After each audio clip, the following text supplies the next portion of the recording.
को सब्सक्राइब नहीं किया तो प्लीज़ सब्सक्राइब कर लीजिए। चलिए कहानी शुरू करते हैं।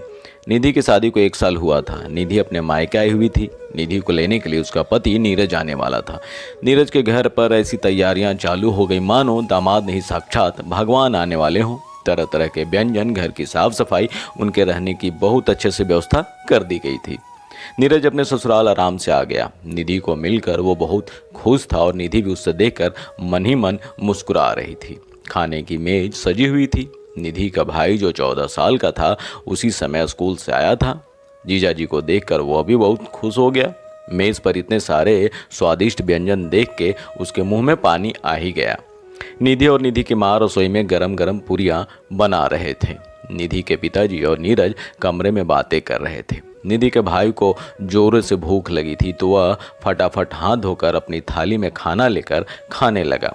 तभी नीरज बाहर आया। उसने देखा निधि का भाई खाना खा रहा था। यह देख वह आग बबूला हो गया। जोर से जाकर उसने निधि को कहा, तुम्हारे घर में ऐसा ही चलता है? घर पर दामाद आया हुआ है और साला है कि अकेले ही खाना खा रहा है?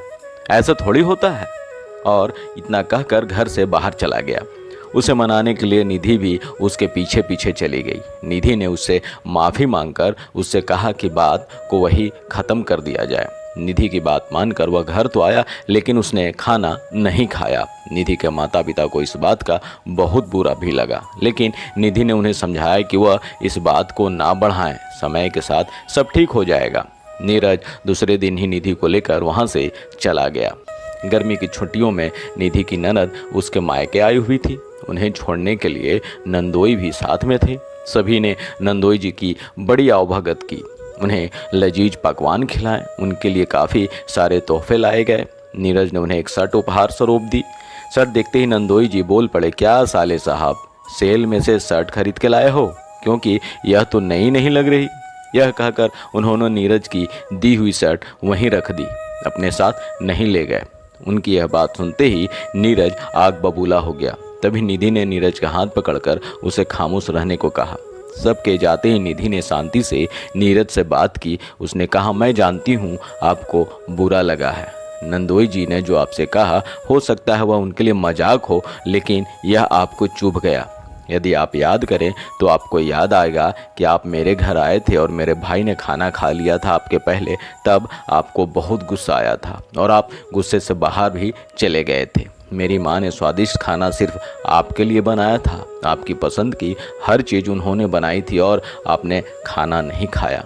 आप जानते नहीं, उस दिन किसी ने भी खाना नहीं खाया था और मेरे माता पिता बहुत दुखी हो गए थे। हम बेटियां तो अपने ससुराल को अपना घर समझकर सारे रिश्ते नाते, हंसी ठिठोली, कभी मजाक तो कभी व्यंग सब झेल लेती हैं। आपको तो आपके ससुराल में इतना मान सम्मान मिलता है, लेकिन फिर भी छोटी छोटी सी बातों को लेकर अपनी पत्नी के मायके में इस तरह से हंगामा करना, उन लोगों को चोट पहुंचाना अच्छा नहीं होता।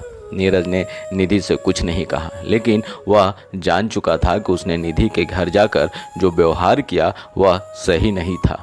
उसने तय किया कि वह अब ऐसा कभी नहीं आगे से करेगा, नहीं किसी के ऐसे व्यवहार को बर्दाश्त करेगा।